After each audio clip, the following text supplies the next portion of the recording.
இலக்கிய நேயர்களுக்கு வணக்கம். நம்ம இலக்கிய சீரியல்ல இன்னைக்கு என்ன சுவாரஸ்யமா பார்க்க போறோம்னா, இந்த எஸ்எஸ்கே ஜெயிலுக்குள்ள போகணும்னு நினைக்கிறவங்க மறக்காம இந்த வீடியோக்கு லைக் பண்ணுங்க. ஏன்னா வரப்போற எபிசோட்ல இந்த எஸ்எஸ்கேவோட சூழ்ச்சினால பாதிக்கப்பட்ட நம்ம இலக்கியாவும் கௌதமும் எப்படியாச்சும் இந்த எஸ்எஸ்கேவை ஜெயிலுக்குள்ள தள்ளணும் கேஸ் கொடுத்துன்னு நினைச்சிட்டு இருந்தாங்க. ஆனா இந்த எஸ்எஸ்கே வந்துட்டு நம்ம இலக்கிய கிட்ட கையும் களமா வசமா சிக்குவாங்கன்னு கொஞ்சம் கூட எதிர்பார்க்கலைங்க. ஏன்னா இந்த இலக்கிய இருந்துகிட்டு கோயிலுக்குள்ளேருந்து வரும்போது அந்த ஒரு கண்ணாடியில் கேமராவை வச்சுட்டு வராங்க. இந்த எஸ்எஸ்கே அது தெரியாம அவன் பண்ணிட்டு இருந்த எல்லா ஃப்ராட் வேலையுமே அவனே சொல்லிட்டாங்க. ஏன்னா உன்னை வந்துட்டு எப்படி ஒன்றும் இல்லாமல் ஆக்கணும் பார்த்தியா, உங்கள் வீட்டில் இருக்கிறவங்களே என் பக்கம் இழுத்த, கார்த்திகை நம்ப வச்சுட்டு கார்த்திக் வந்து கடத்திருந்தேன் நான். ஆனால் அந்த ஒரு பழியை தூக்கி கௌதம் மேலே போட்டேன். இப்போ நாகு வந்துட்டு எந்த ஒரு தப்புமே பண்ணாமல் இருக்கான், அவனும் ஜெயிலுக்குள்ளே இருக்கான்.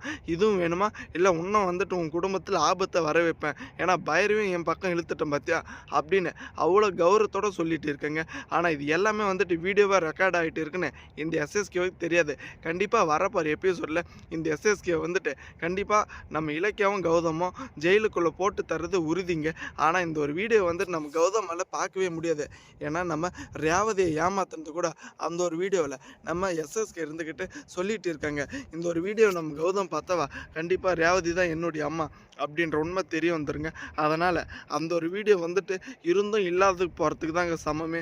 எப்படியாச்சும் வந்துட்டு அந்த ஒரு வீடியோவை கட் பண்ணியாச்சு கூட இதை வந்துட்டு ஜெயிலுக்குள்ளே கொடுக்கறதுக்கு நம்ம இலக்கியா உதவணும். ஆனால் கண்டிப்பாக இந்த ஒரு சான்ஸை மிஸ் பண்ணால் இந்த எஸ்எஸ்கே எல்லாருமே வந்துட்டு மிஞ்சறதுக்கு ஆரம்பிச்சிருவாங்க. அதே சமயம் பார்த்தீங்களான்னு ஒரு பக்கம் நம்ம கார்த்திக் வந்துட்டு திரிஞ்சு வந்துடணும். ஏன்னா இந்த அஞ்சலியோட பேச்சு கேட்டு ஒரு அடிமுட்டாள்தனமான ஒரு கேவலமான நிலைமைக்கு போயிட்டு இருக்காங்க.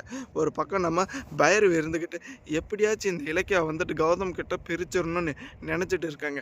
ஒன்றுமே இல்லாத இந்த எஸ்எஸ்கே தக்ஷாசினியும் சந்தோஷமாக இப்போ எதுக்கு இந்த அஞ்சலியும் கார்த்தி அந்த ஒரு வீட்டுக்குள்ளே வச்சுட்டு இருக்காங்கன்னா நம்ம கௌதம் கிட்ட இருக்கிற மொத்த சொத்து மொத்தம் அஞ்சலி வந்துட்டு இந்த கௌதம் கார்த்தியோட பேரில் மாற்றி எழுதிட்டாவா கண்டிப்பாக பார்த்தீங்களான்னா அதை மொத்தம் நம்ம வந்துட்டு ஏமாற்றி எழுதிக்கலாம் அப்படின்னு நினச்சிட்டு இருக்காங்க.